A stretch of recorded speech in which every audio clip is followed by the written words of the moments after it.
Fala, terceiro ano, beleza? Bom dia para todos, vocês que estão aí começando mais um dia de aula. Hoje nós vamos falar, né, vamos dar continuidade, né, nessa questão aí de geopolítica, vamos ver um pouquinho hoje sobre os Estados Unidos e também sobre o Japão, duas potências econômicas aí, militares, né, Estados Unidos como grande potência militar mundial.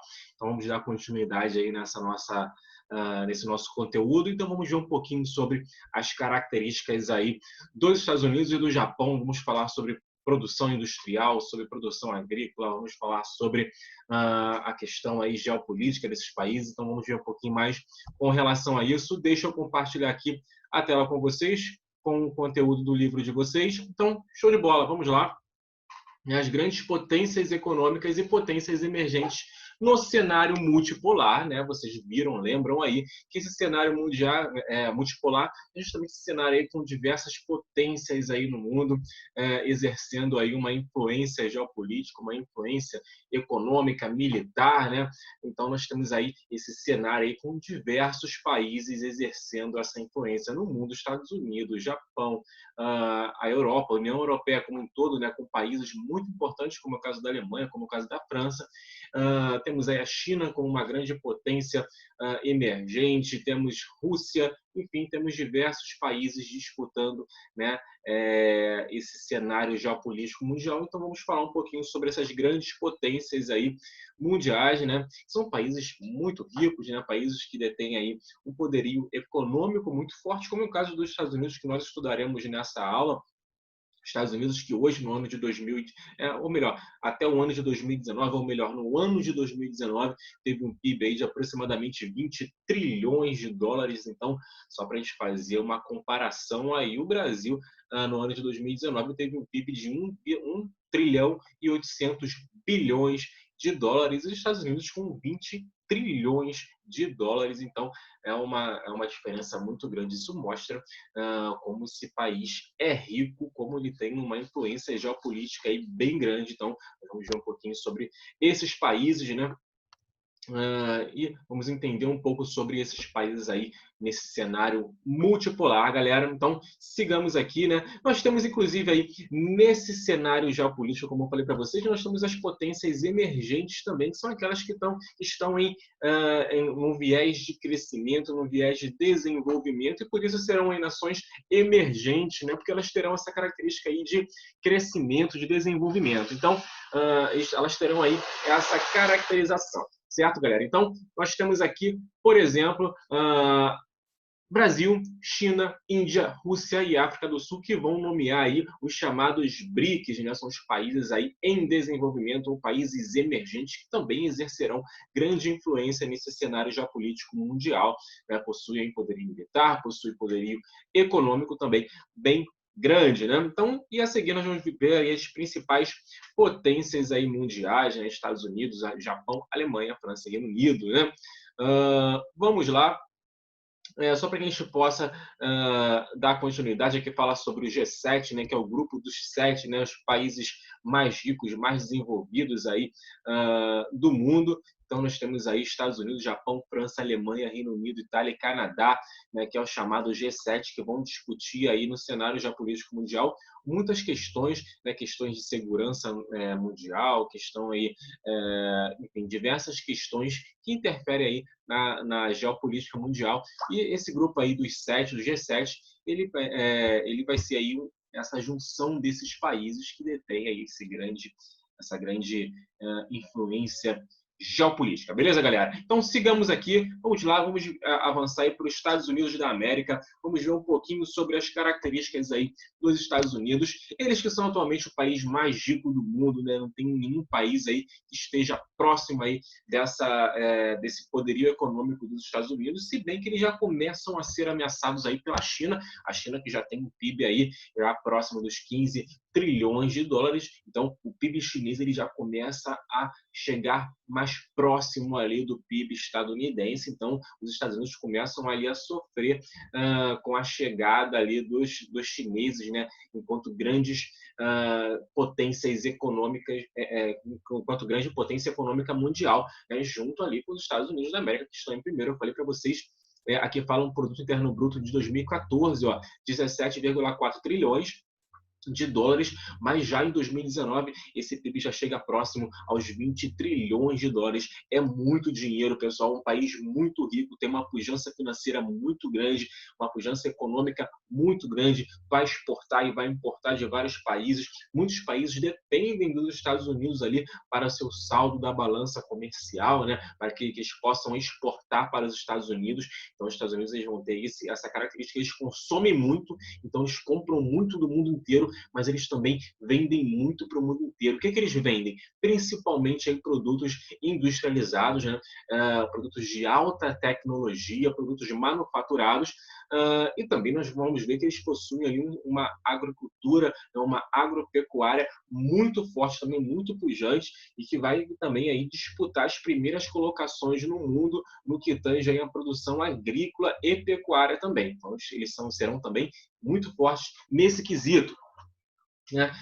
E eles vão exercer aqui, ó, grande influência, não somente nas decisões político-econômicas internacionais, mas também no que se refere à cultura de outras nações. Quem aí nunca comeu no McDonald's, né? Quem nunca assistiu um filme da Marvel? Então, vocês já percebem aí que McDonald's, filmes da Marvel, os filmes hollywoodianos, obviamente, eles vão mandar muito da cultura norte-americana, muito da cultura estadunidense para cá, para dentro do Brasil. Então, eles exercem uma influência cultural muito grande, não só no Brasil, como em diversos países do mundo. Os filmes hollywoodianos passam em todos os países, né, praticamente todos os países do mundo. Então, eles vão ter aí uma influência muito forte no que tange aí a cultura. Então, vocês podem perceber aí que eles conseguem dominar até mesmo a cultura dos países, né? A questão da comida, dos fast foods, né? Como o caso do McDonald's também, que é uma multinacional norte-americana, né? Uma multinacional estadunidense. Nós temos aí empresas como Coca-Cola, por exemplo, que também vão dominar grande parte aí dos países do mundo, né? Através aí não só de refrigerante, mas diversas bebidas, como é o caso de sucos, como é o caso da produção de água mineral. Então, nós temos aí grandes conglomerados, grandes empresas que vão, as multinacionais que vão estar presentes aí no mundo inteiro e, obviamente, interferem na cultura local, né? Nós temos, por exemplo, a nossa cultura cinematográfica, né?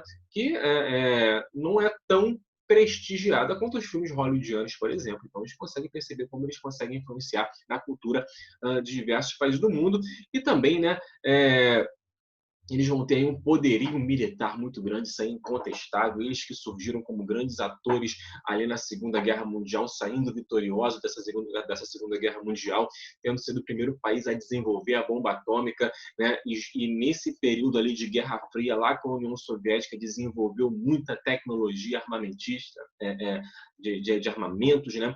Então, eles conseguem ter aí um importante poderio militar. E com isso eles conseguem influenciar aí o mundo, esse cenário geopolítico mundial, porque a gente sabe também, né, que a lei do mais forte também conta nesse cenário geopolítico mundial, né? Então, dificilmente hoje em dia uma nação vai tentar contra a outra. Por exemplo, uma nação que tem a bomba atômica vai tentar contra uma outra nação que tem a bomba atômica, né?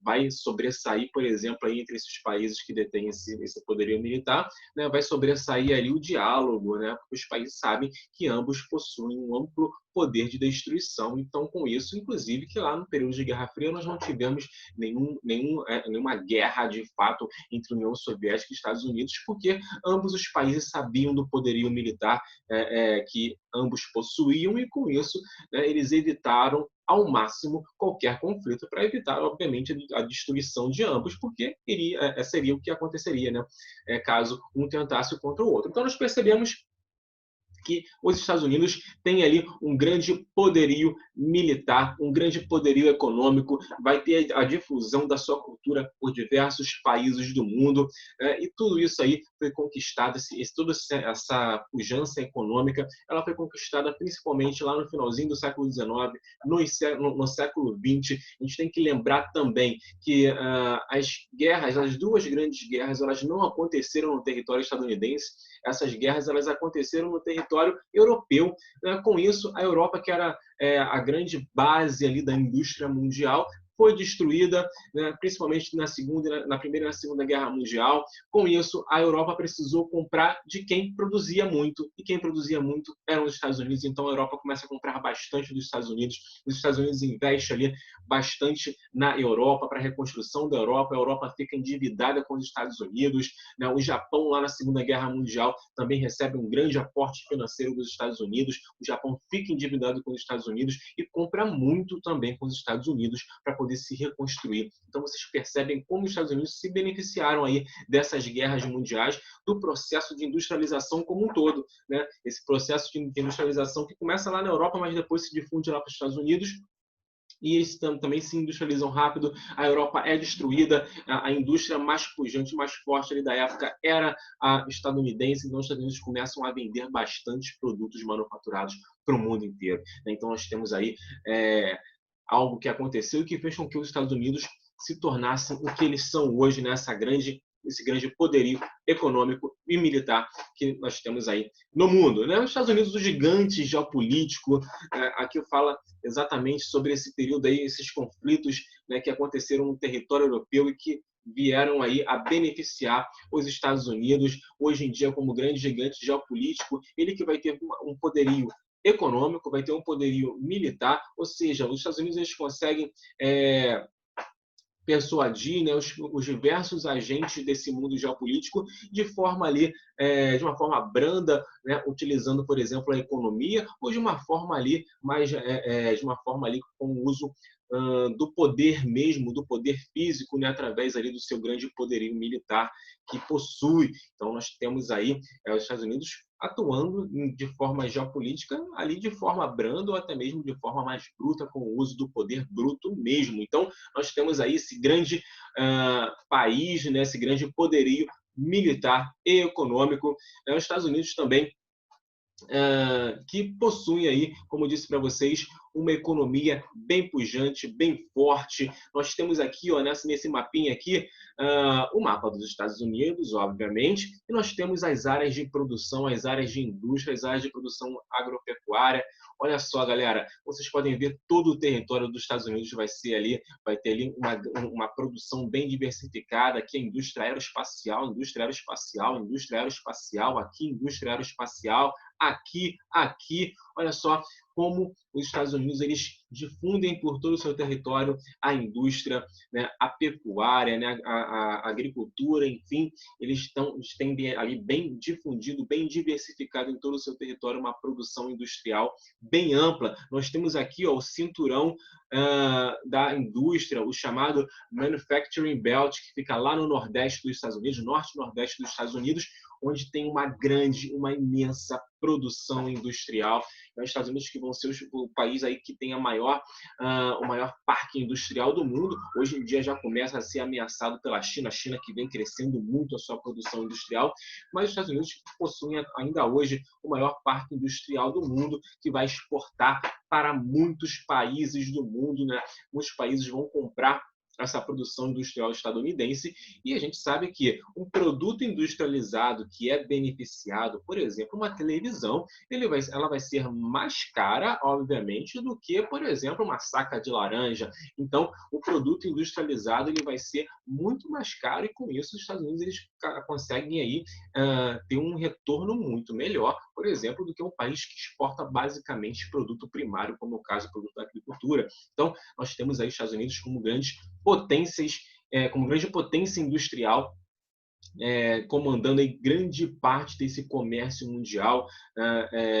11% de todo o fluxo comercial do mundo passa pelos Estados Unidos. Então vocês conseguem perceber, poxa, 11% aí de tudo que o mundo exporta, importa, passa pelos Estados Unidos. Então significa que eles possuem uma pujança muito grande, eles compram muito, eles também vendem muito para o mundo todo, certo, galera? E eles têm uma indústria aí bem diversificada, como eu falei para vocês, indo aqui, ó, metalúrgica, petroquímica, siderúrgica, mineração, química, mecânica, enfim, aeronáutica, automobilística, têxtil, alimentícia, cimentos, enfim, galera, muita indústria, muito diversificada essa indústria. Isso mostra por que eles são tão importantes, que eles são tão fortes economicamente, ok? E também aqui o setor agroindustrial, o uso de maquinária aqui agrícola bem sofisticado. Os Estados Unidos que vão também, como disse para vocês, figurar entre os principais produtores de gêneros agrícolas do mundo. Eles que possuem muitas propriedades agrícolas, que são altamente capacitadas, que têm um emprego de alta tecnologia, seja aqui com maquinários, por exemplo, seja com sementes geneticamente modificadas, seja com o uso de agrotóxicos, seja com o uso de fertilizantes químicos, ou seja, é uma agricultura muito extensa e é uma agricultura que envolve uma produtividade também muito grande, né? Que fala, por exemplo, da soja, que é responsável por 35% da produção mundial. Os Estados Unidos que respondem, então, aí, por grande parte dessa produção mundial de soja, hoje em dia sendo ameaçado diretamente pelo Brasil na produção de soja.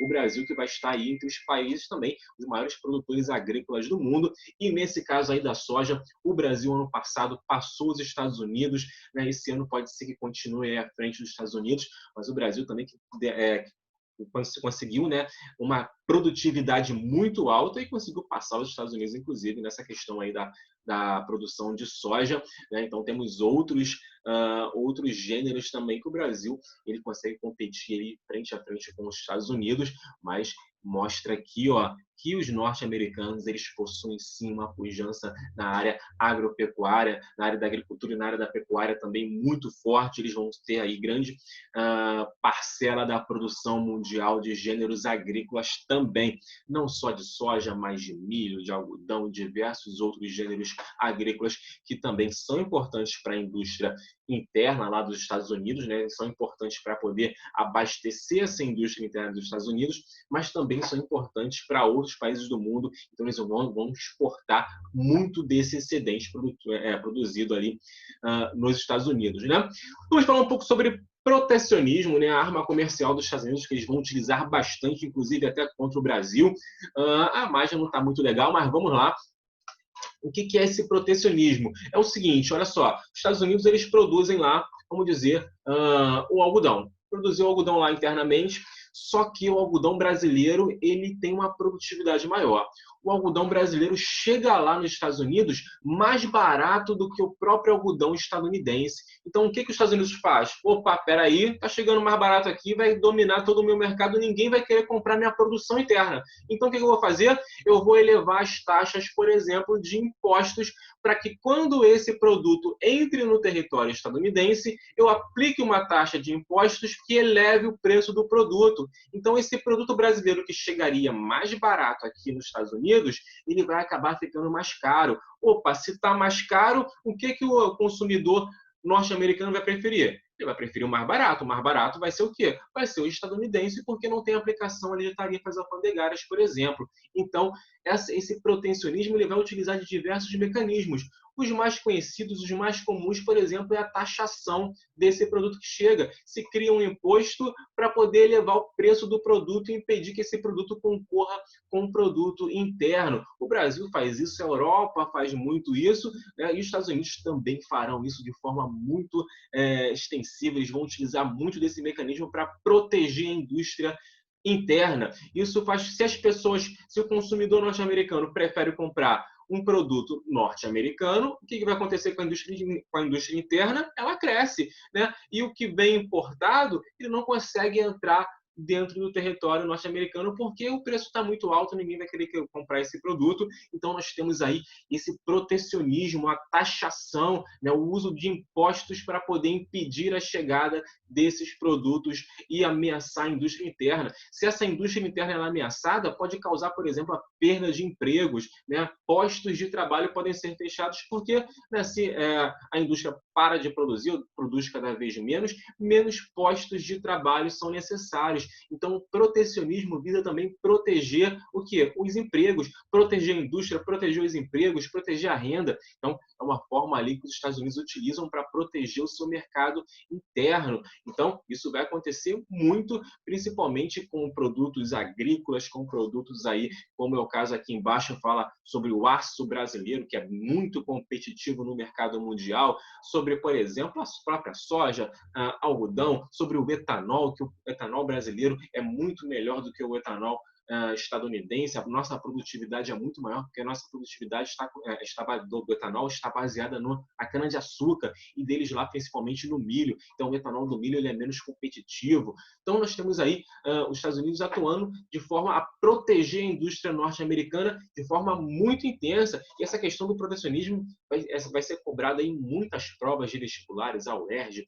o Enem, cobra muito essa questão do protecionismo, porque não só os Estados Unidos utilizam, mas também países da Europa também irão utilizar essa questão aí da proteção interna, né? Então, nós temos aí o protecionismo como uma forma de proteção, de proteger a geração de empregos, de proteger a indústria, a geração de renda desses países. Beleza, galera? Então, falei aí da questão alfandegária, por exemplo, a taxação, mas os importadores podem utilizar também barreiras sanitárias, né? Acontece muito na Europa. Chega lá o frango brasileiro, o Brasil que vai ser o maior produtor aí de aves do mundo, chega lá o frango brasileiro na Europa, a Europa fala o seguinte, olha só, esse frango aqui está contaminado por salmonela, não vai entrar no território da União Europeia. E com isso, o frango brasileiro acaba sendo barrado a entrada. Mas qual é o principal intuito disso? Evitar aquela enxurrada de frango brasileiro em território europeu. É uma forma de proteção também. As barreiras sanitárias se aumentam muito o rigor dessa barreira sanitária, né? E só chegou um frango lá com salmonela.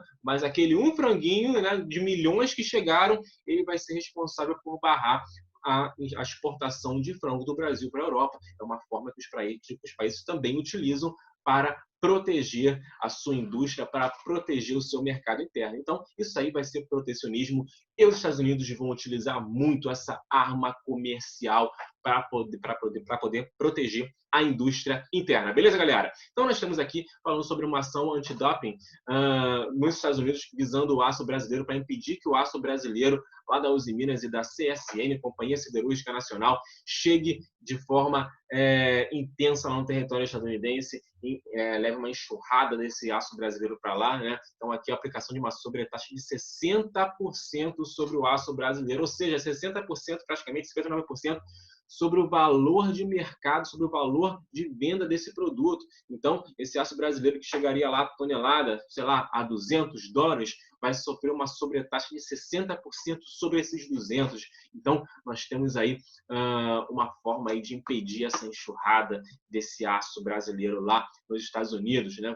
A influência cultural, galera, falamos sobre a influência cultural através aí da difusão aí de mídias de comunicação em massa, né, de veículos de comunicação em massa, como é o caso do cinema. Falei para vocês do cinema, da enxurrada de filmes hollywoodianos que entram no mundo inteiro, em diversos países do mundo, mostrando aí como essa cultura é forte, como ela é pujante, como que ela consegue aí adentrar em diversos países do mundo através aí de filmes, através de séries. Todo mundo aí gosta de série, Netflix, né? Gosta de assistir séries aí, e grande parte dessas séries tem origem lá na indústria cinematográfica estadunidense. Então a gente percebe como que gera aí uma influência cultural sobre os diversos países do mundo. Essa influência que vai estar atrelada também à indústria da música, à indústria de diversos outros gêneros culturais estadunidenses, né? Então a gente percebe como que essa influência cultural invade o mundo e isso faz com que a gente nem perceba que a gente está consumindo algo da cultura estadunidense, né? Isso reforça ali o poderio dos Estados Unidos, reforça o quanto eles são importantes nesse cenário geopolítico mundial. Beleza? Temos aqui o filme do Homem-Aranha, por exemplo, né? Muito conhecido, né? Aí temos essa importância aí cultural, né? Os principais aqui países exportadores de cultura, como vocês podem ver, os Estados Unidos exportam muita, mas muita cultura para o mundo inteiro. Aqui ó, a Europa como um todo, os diversos países que compõem aqui a União Europeia vão exportar até menos do que os próprios Estados Unidos, né? Então, temos essa característica. Poderio militar, galera, com relação a isso, não tem para ninguém. Os Estados Unidos possuem um poderio militar muito grande, possuem um desenvolvimento tecnológico aliado à indústria armamentista muito forte, vai exportar aviões, vai exportar tanques de guerra, vai exportar armas, vai exportar materiais de artilharia, vai exportar tudo referente aí a essa questão militar. Eles que terão um amplo desenvolvimento tecnológico. Então, a gente percebe aí que os Estados Unidos possuem um poderio militar e a força bruta, de fato, muito forte, muito pujante. Tudo isso foi conquistado principalmente ao longo ali do século passado, ao longo da Guerra Fria, com o desenvolvimento aí, com a corrida armamentista e com a corrida tecnológica. Os Estados Unidos puderam ampliar muito o seu poderio militar, né, de tanques de guerra a submarinos, a navios, a porta-aviões, a fabricação de aeronaves, caças e todo tipo de aeronave militar. Enfim, eles vão ter uma grande importância militar, uma grande importância aí na fabricação, na produção de armamentos no mundo. E, obviamente, né, eles que disputaram durante todo aquele período de Guerra Fria com a União Soviética, eles que saíram como grandes vitoriosos nesse período de Guerra Fria, e muito desse poderio militar os Estados Unidos mantêm até hoje, né? Os Estados Unidos que vão ter aí um grande arsenal nuclear atrás apenas da Rússia. Então, eles terão um grande arsenal nuclear, vão ter muitas bombas atômicas, muitas ogivas nucleares, que mostram aí como que eles têm esse poderio, como que eles conseguem manter esse poderio militar aí, principalmente ao longo do período de Guerra Fria até os dias de hoje.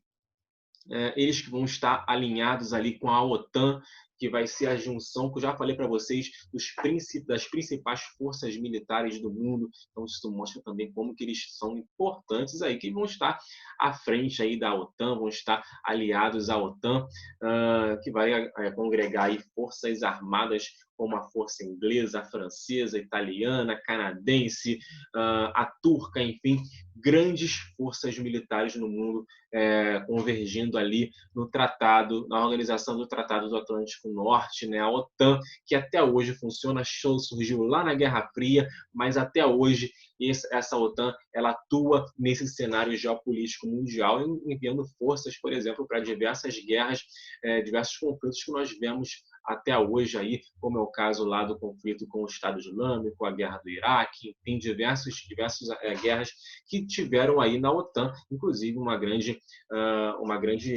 ajuda ali nesses conflitos, beleza, galera? Então temos aí um grande poderio militar, que vocês podem ver um porta-aviões aí estadunidenses, que serão aí navios movidos a energia nuclear, submarinos movidos a energia nuclear. Aqui a gente tem aqui, 3,5% de todo o PIB, ou seja, de todo aquele PIB estadunidense, 3,5% vai estar aqui, vai ser destinado à manutenção desse poderio militar, 580 bilhões de dólares, inclusive maior do que o PIB de toda a Argentina, por exemplo, né? Então, só aqui, só o que vai para as Forças Armadas estadunidenses é maior do que o PIB da Argentina toda durante um ano inteiro. Então, vocês conseguem perceber como eles investem muito na área militar, muito nessa questão aí do poderio militar deles. Beleza?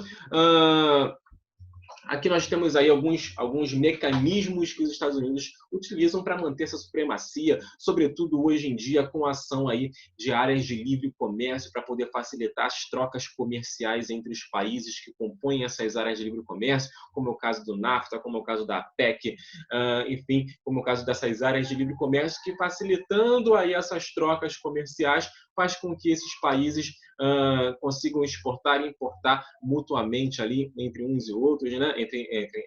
Entre um país e outro país. Então, nós temos, por exemplo, no NAFTA ali, o México e o Canadá exportando e importando muito dos Estados Unidos e para os Estados Unidos. Então, eles conseguem manter essa supremacia através, principalmente, desses acordos, desses blocos econômicos, que faz com que eles mantenham um fluxo comercial muito grande entre os diversos países do mundo. Beleza, galera? Então, vimos um pouco aí sobre essa característica dos Estados Unidos, grande ator geopolítico mundial que mantém uma supremacia ainda nos dias de hoje, tanto econômica quanto militar, que mantém uma supremacia na difusão cultural no mundo inteiro. Então a gente percebeu algumas características dos Estados Unidos. Agora vamos para o Japão, né? Característica do Japão. No Japão, que é a terceira maior economia mundial, até há pouco tempo era considerada a segunda maior economia mundial e hoje em dia vai estar na terceira posição, perdendo hoje só para a China que teve um crescimento do seu produto interno bruto muito grande e com isso o Japão ele vai ter aí a terceira posição nessa economia mundial, com um PIB de 4,6 trilhões de dólares, aí praticamente é mais que o dobro que o PIB brasileiro. O Japão, que tem um território muito menor do que o território brasileiro, o Japão tem um território equivalente ao estado de Goiás apenas, né? Só que eles possuem mais que o dobro do PIB brasileiro. E por que isso? Né? Porque o Japão vai investir muito em tecnologia, vai investir muito em educação, vai ter um parque industrial muito diversificado, vai ter uma alta tecnologia aplicada ao seu processo produtivo. Isso faz com que eles sejam aí essa terceira maior economia do mundo, né? Uma economia muito, como eu falei para vocês, com uma indústria muito diversificada, produz de tudo, embora tenha um território pequeno, embora aí importem muita matéria-prima para poder abastecer esse parque produtivo, esse parque industrial. Beleza, galera? Então vamos ver um pouquinho sobre o Japão, que tem aqui uma alta expectativa de vida. Então, uma pessoa ao nascer no Japão, a expectativa é que ela chegue pelo menos aos 83 anos de idade. Então, essa é a expectativa de vida do Japão. E um índice de desenvolvimento em DH muito alto, 0,890, um IDH muito bacana aí para o país, aí para o Japão, certo? Aqui o segredo da prosperidade, né? O Japão que, como vocês podem lembrar, durante a Segunda Guerra Mundial foi muito devastado, principalmente ali as cidades de Hiroshima e Nagasaki, que eram cidades industriais, foram abaladas aí com a Segunda Guerra Mundial. O Japão saiu derrotado dessa Segunda Guerra Mundial, porém o Japão ele recebeu aquela ajuda econômica que eu falei para vocês através do Plano Marshall, né? Recebeu vultuosos investimentos financeiros para a reconstrução do Japão, até uma forma também de reparação ali dos danos causados na Segunda Guerra Mundial, e eles garantiram aí uma reconstrução do seu território, uma reconstrução desse parque industrial. Eles investiram muito em infraestrutura, eles investiram muito em educação, eles investiram muito em indústrias de base, eles investiram muito em indústrias intermediárias, e com isso a economia do Japão voltou a crescer, o Japão conseguiu se reindustrializar, o Japão conseguiu se reerguer, e com isso eles garantiram aí essa pujança econômica. Saíram muito debilitados da Segunda Guerra Mundial, mas ao longo de todo esse período aí, desde o final da Segunda Guerra Mundial até a década de 90, eles cresciam muito, cresciam aí de uma forma muito vertiginosa, principalmente com todos esses investimentos que foram feitos, e com isso se tornaram aí a terceira economia mundial, também importante nesse cenário geopolítico mundial, né? Tem um poder econômico muito grande, obviamente, então vai influenciar diretamente toda aquela região da Ásia. Então, a Ásia ali, a Oceania, vai ser muito influenciada pelo Japão, que vai ter um poder econômico ali nessa área muito intenso. Então, principalmente os países ali do leste asiático, os países também do sudeste asiático sofreram uma influência muito grande por parte dos japoneses, são importantes atores nesse cenário geopolítico mundial, né? Enfim, nós temos aí eles surgindo aí e garantindo ao longo desse período essa pujança, essa supremacia econômica na região. Temos aqui, como fatores também importantes, né, mão de obra abundante para as indústrias. Com o final da Segunda Guerra Mundial, houve um intenso êxodo rural no Japão, as pessoas saindo das áreas urbanas, das áreas rurais e indo em direção às áreas urbanas, principalmente porque viam nessas áreas urbanas uma forma ali de crescimento, uma forma de melhor qualidade de vida. Então, houve ali uma mão de obra muito abundante para essas indústrias, ou seja, mão de obra barata. Se tem muita gente para trabalhar, essa mão de obra fica barata, né? E essa mão de obra ela começou a receber incentivos ali, claro, de educação para a qualificação. Então, isso beneficia também essas indústrias. Longas jornadas de trabalho, né? Jornadas que eram de até 45, que eram em média de 43 horas semanais. Os japoneses trabalham muito, trabalham duro, são disciplinados, e isso fez com com que também essa supremacia japonesa pudesse ali se consolidar, né? A fidelidade dos trabalhadores à empresa, eles não ficam mudando, eles não têm uma cultura de mudar de uma empresa para outra. A empresa, eu entrei na empresa A, só que a empresa B está me pagando mais, eu vou para a empresa B. Eu cheguei na empresa B, a empresa C me chamou porque está pagando mais, eu vou para a empresa C. Não existe essa rotatividade tão grande devido à cultura japonesa, uma cultura de fidelidade, de disciplina, e com isso, essa fidelidade fez com que os sindicatos, né, tivessem uma menor expressão, uma menor atuação lá no Japão, e com isso as empresas elas tinham uma maior rentabilidade, uma maior produtividade, certo? Aqui a aplicação maciça de verbas na área educacional. O Japão investiu muito em educação, investe até hoje muito em educação, não à toa está figurando entre os principais países no ranking de educação do mundo, porque eles investem muito na qualificação da mão de obra, eles investem muito na qualificação do jovem japonês, das pessoas em idade economicamente ativa, e obviamente isso se reflete na produtividade da indústria japonesa, isso se reflete na produtividade aí do Japão e nesse PIB japonês aí que é tão expressivo. Beleza, galera? Temos lá no Japão, né, a criação e aprimoramento de novas tecnologias. Quando se fala em robôs, por exemplo, a gente pensa logo no Japão, a gente pensa logo naquelas feiras de tecnologia japonesas, e isso se deve principalmente a esses investimentos em pesquisas científicas que faz com que o Japão se destaque aí no uso em setores de tecnologia de ponta. Quando se fala em automóveis, os melhores, né, automóveis do mundo, o Japão aí tem essa característica, né? Quando se fala em produtos de qualidade, a gente pensa em produtos japoneses, porque existe um avanço tecnológico e científico muito grande no Japão, porque houve ali um investimento em educação muito maciço no Japão, e obviamente nós temos aí esse aprimoramento de novas tecnologias, criação de novas tecnologias. Então, temos aqui o território e as atividades econômicas, né? Como disse para vocês, 373 mil quilômetros quadrados é o território japonês. Aqui, ó, pouco maior que o estado de Goiás. E esse arquipélago aí japonês tem 75% do seu território constituído por montanhas. Poucas áreas são áreas de planícies no Japão. Só 25% são áreas de planície, e justamente essas áreas de planícies que vão ser aí utilizadas, por exemplo, para a instalação de indústria do Parque Industrial Japonês. Grande parte aqui desse Parque Industrial vai estar justamente nessas áreas de planície, que são as áreas próximas ali ao litoral, até porque se torna mais fácil escoar essa produção através dos portos japoneses. Então, temos aí os portos japoneses principais, né? Yokohama, Kobe e Chiba, né? Que são alguns dos mais movimentados do mundo, galera. Então, são alguns dos portos mais movimentados do mundo lá no Japão. Então, temos aí a indústria também japonesa aqui, onde ela está localizada, né?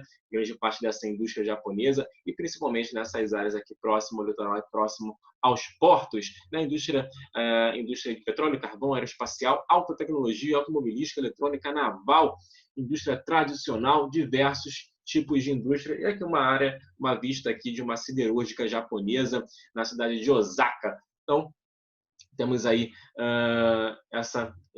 o Japão como um grande produtor de produtos de alta tecnologia, galera. E os desafios aqui do Japão para o século XXI, essa economia japonesa que veio crescendo muito, principalmente até a década de 90, porém, nos dias de hoje sofre um processo de estagnação ali, de pouco crescimento, né?